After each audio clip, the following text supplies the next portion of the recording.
আসসালামু আলাইকুম। আজকের দিনটা একটা মন খারাপের দিন। একদিকে ইরানে যখন আমেরিকা এবং ইসরায়েল হামলা চালাচ্ছে, সারা বাংলাদেশের মানুষের নজর আন্তর্জাতিক নিউজটার দিকে, কিন্তু অপরদিকে আমাদের বাংলাদেশের ছোট পর্দার খুবই জনপ্রিয় একজন অভিনেতা, আমি ব্যক্তিগতভাবে তার নাটক সিনেমা সিনেমা করছে না, বাট নাটক ফিল্ম যেগুলো আছে পছন্দ করি। তার নাম হচ্ছে জাহের আলভী।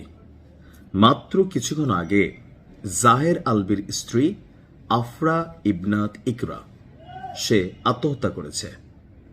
আসলে চলচ্চিত্র জগৎটা দূর থেকে যতটা সুন্দর মনে হয়, এটা খুবই ভয়ঙ্কর একটা জিনিস। আমার কাছে মনে হয় যে চলচ্চিত্র তারকা টু চলচ্চিত্র তারকা মানে এদের সংসারটিকে কেন জামাই ধরেন অন্য নায়িকাদের সাথে রংঢং করবে, আবার বউ আরেক নায়কদের সাথে রংঢং করবে, এটা কাটাকাটি হবে, কেউ কারোর উপর রাগ করতে পারবে না। বাট যখন এখানে ডিফারেন্ট ক্যারেক্টার আসে, এখন জাহেদ আলভী সে একজন মডেল অভিনেতা, যথেষ্ট জনপ্রিয়, বা অনেক নাটক সিনেমা এগুলাতে অন্য মহিলাদের সাথে সুতিটিত হয়, প্রেম ভালোবাসার গান টান থাকে, মানে বাস্তবতা যেটা চলচ্চিত্রে ঘটে। এখন স্ত্রীরা যারা এই বিষয়গুলোকে সহজভাবে নিতে পারে না, আবার অনেক সময় নায়িকা স্ত্রী, নায়ক হচ্ছে স্ত্রী নায়িকা, আর জামাই হচ্ছে ধরেন আম আদমি, এখানেও কিন্তু ভেজাল আছে। তো হঠাৎ করে আজকে মিরপুর DOHS নিজ বাসায় পরিবারের সদস্যরা তাকে গলায় ফাঁস দিয়ে আত্মহত্যারত অবস্থায় উদ্ধার করেন। পরবর্তী সময় তাকে কুর্মিটোলা জেনারেল হাসপাতালে নিয়ে গেলে চিকিৎসকরা তাকে মৃত ঘোষণা করেন।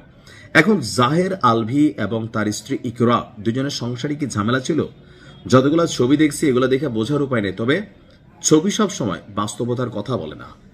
এই মুহূর্তে জাহের আলভী সে আছে আবার নেপালে। আপনারা জানেন যে আগামীতে ঈদকে কেন্দ্র করে, তাই না, সবাই এখন একটা ব্যস্ত সময় কাটাচ্ছে। তো অভিনেতা শুটিং এর কাজে নেপালে ছিলেন, সেখানেই সামাজিক যোগাযোগ মাধ্যমে স্ত্রীর মৃত্যুর বিষয়টি তিনি নিশ্চিত করেছেন। তিনি বলছেন যে খবরটি শোনার পর তিনি মানসিকভাবে ভেঙে পড়েছেন, শীঘ্রই দেশে ফিরবেন।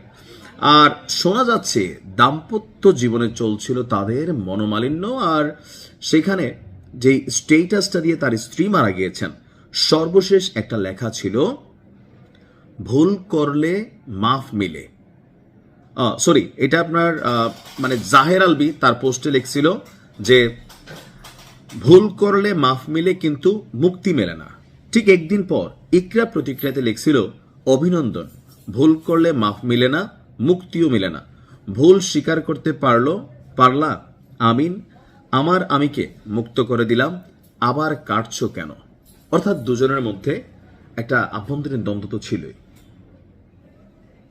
আমার কাছে আশ্চর্য লাগছে যে আসলে আমরা যাদেরকে দেখা ধরেন আমাদের স্ত্রীরা বা আমাদের অনেকে সাধারণ যারা জামাইরা আছে, মনে করে যারে নায়ক নায়িকার জীবন, হ্যাঁ দেখো সিনেমাতে একটু আইসক্রিম খায়, কেমনে ধরে ধরে খাওয়ায়, তারপর পায়ে হোঁচট পায়, হ্যাঁ কোলে করে নিয়ে যায়, কিন্তু বাস্তব জীবন তো এগুলো হয় না।